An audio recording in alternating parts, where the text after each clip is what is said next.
My family, my natural bodybuilding family. I hope you guys are doing awesome. I am doing spectacular. It's been a little bit. It's probably been about 3 months. Don't think I forgot about you guys.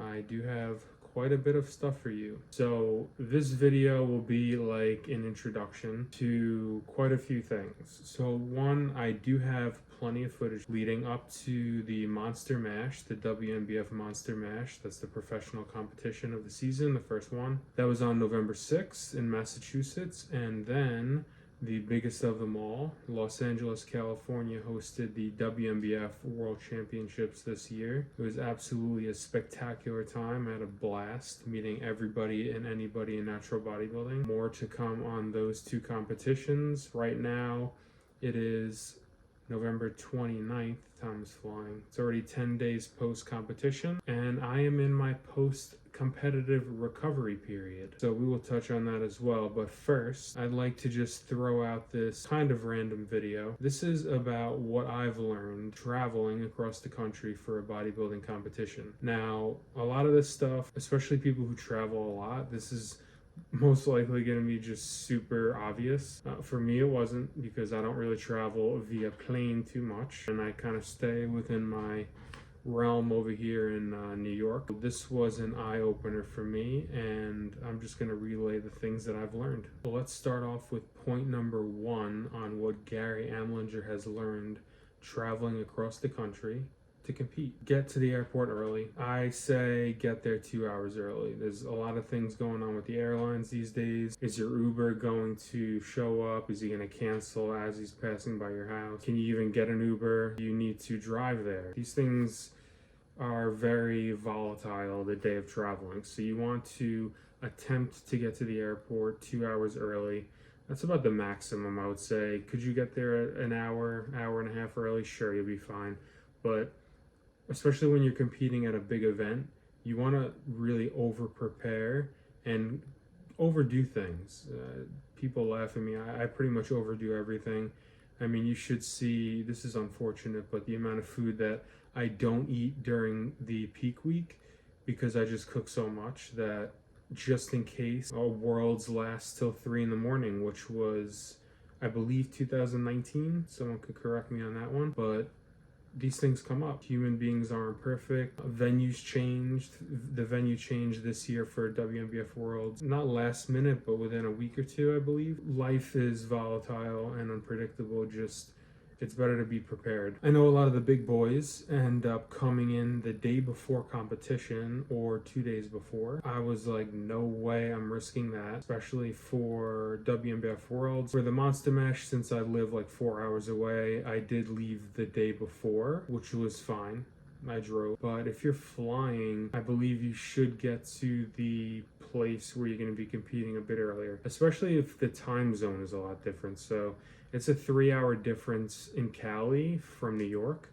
It's also a 6.5 hour flight. I chose to get to Cali on Tuesday, and I was competing that Saturday. Now, I know a lot of competitors were coming in Wednesday, Thursday, some Friday, but I just prepared 4.5 years for this specific competition, and I didn't want to risk it. Point number 3, be informed and knowledgeable about your specific airline's guidelines, especially for the weight of your luggage, carry-on and check-in, and the size. So both matter.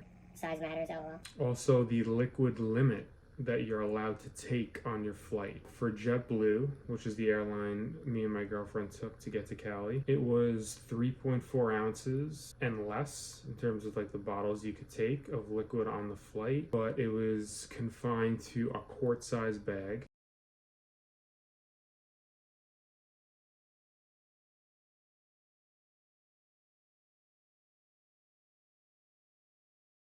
Coolers. So I decided to cook all my carb deplete foods for peak week at home, and then basically carry it on, most of the food, on the plane, and then check some of it in another cooler.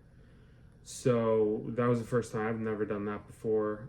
Cliff Wilson gave me that idea, and it ended up working excellent. You just got to make sure that you have no liquid, extra liquid. So the food can't have any liquid. I had it tightly sealed in really, really good ice packs and a cooler that I trusted, that he recommended, making sure that you don't have any liquid. The frozen ice packs aren't melting in the airport, because if they're melted, you can't take it on. This was a big plus for me, because when I got to the hotel room, I didn't have to cook for quite a few days, up until about Thursday. And then Thursday, I cooked all my carb loading foods and prepared all my carb loading foods through Friday and Saturday when I competed. So it ended up working out perfect. And lastly, another thing that I learned was to scout out the destination in terms of traffic. Now, California, in particular Los Angeles, is known for traffic worse than New York City, which I found very surprising. The thing is, Redondo Beach, where we stayed at the hotel, and the venue was not that far away at all, actually, so we didn't really see much traffic. We could have, depending on where we were, but it's always good to scout out the traffic. And even if Maps is telling you like you're gonna get there in 20 minutes, and you know that the state you're in can kind of get jam-packed on the highways and things like that in the inner city, it's good to always leave yourself an extra 30 minutes. We're preparing, years, and some of us our whole life for the WNBF world, so it's always good to be over prepared. This is just my experience from this past competitive season, and I hope it helped and informed some of you guys, especially you younger guys that are coming in the sport that aren't as well traveled. Hope you enjoyed this video. There's a lot more to come. WNBF, I have a ton of apparel now since the Monster Mash and Worlds that I'm happy about. I'm gonna wear a lot of this stuff this winter, and we have much more to talk about and much more footage to come, so stay tuned. Everybody that competed this year, I hope you enjoy your holidays and the post-competition recovery period. Later, guys.